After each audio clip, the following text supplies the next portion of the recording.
WWE almost got every result right at WrestleMania 42, but the pacing, especially those short matches and constant breaks and commercials, I think stopped it from being an all-time show. Night 1, I'm gonna have to give a B-.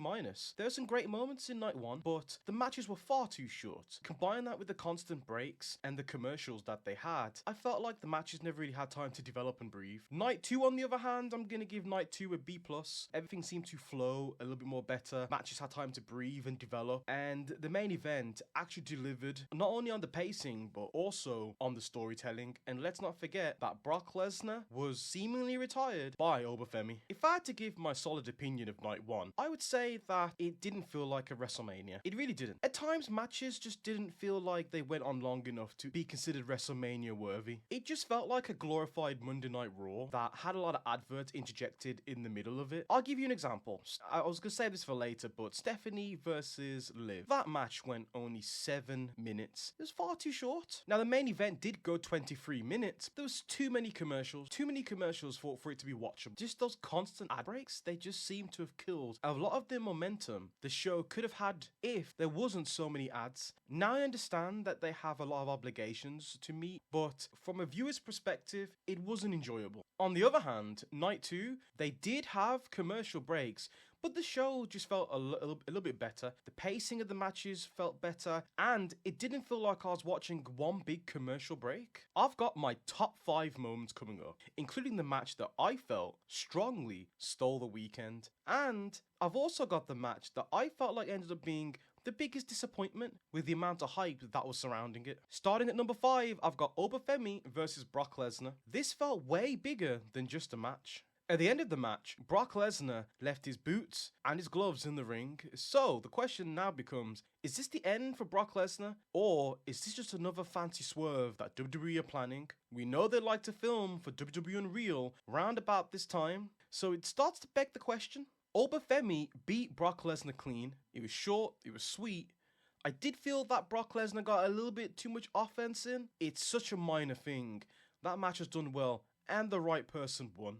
This match wasn't just a win for Obafemi. It really wasn't. And the crowd knew that this mattered, because if Obafemi had lost, I don't think the crowd would have taken Obafemi so seriously going forward into the future. If this is truly Brock Lesnar's last match, then WWE just passed on the torch from Brock Lesnar to Obafemi. But like I said, I feel like Brock Lesnar got a little bit too much offense in for my liking. And if I had to change only one thing, I'd have made Obafemi just a little bit more dominant.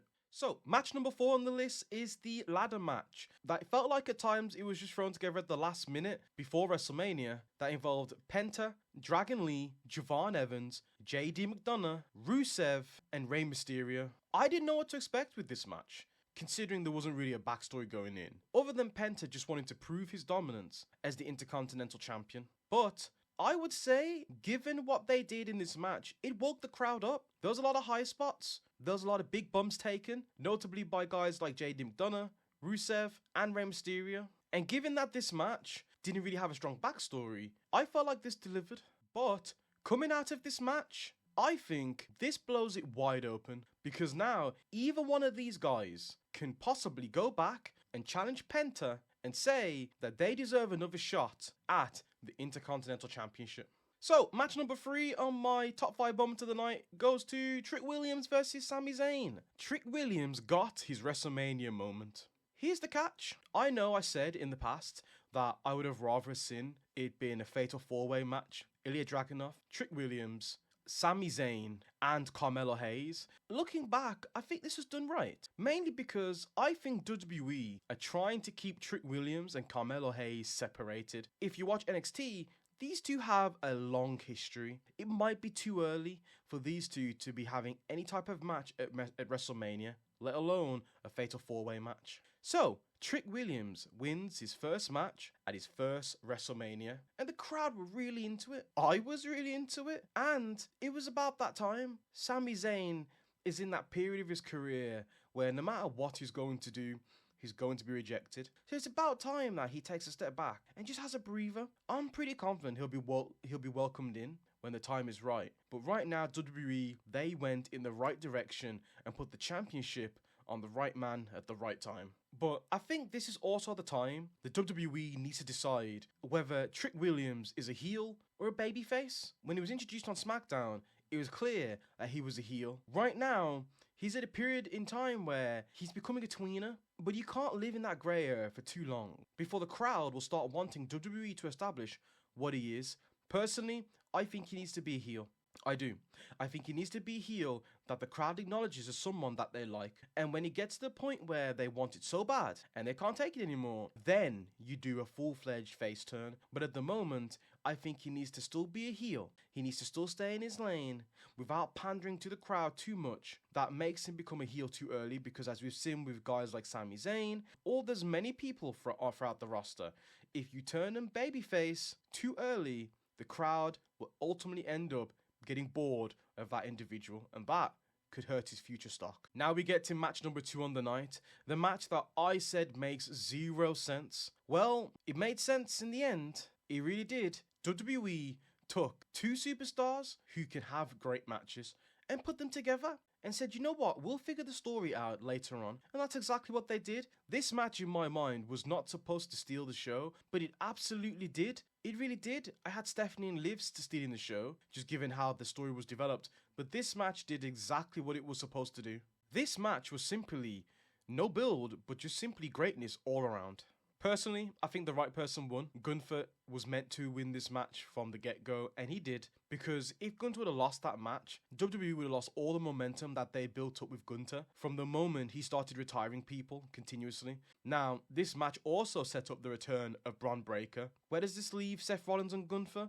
Well, Gunther's proven his point. Gunther has beaten Seth Rollins, and he's proven that he is the better man. Now, we also saw the return of Bron Breakker, so this now goes into one of those directions. Seth Rollins can continue to feud with Gunther and Bron Breakker, or he can get back right on path and continue to feud with the Vision, which personally, I think might be the right decision at this point. The question is, what does Gunther go on to do? Well, I don't know. If Brock Lesnar truly just retired last night, then there isn't many careers for him to kill. So I'm not really too sure what Gunther does going forward, but I guess we could look at it from this perspective. If CM Punk isn't going away after his defeat to Roman Reigns, then does this possibly set up as an opportunity for Gunther to go after CM Punk to try and kill the career of the straight-edge superstar? Coming in at number 1 is Roman Reigns versus CM Punk. This main event match was absolutely amazing. I think the match had very good pacing. I think it had a pretty good length. To be honest with it, it could have gone on for longer. I think it had really good storytelling. I think the storytelling in the weeks leading up to this match wasn't the best, but in the match, the storytelling was absolutely perfect.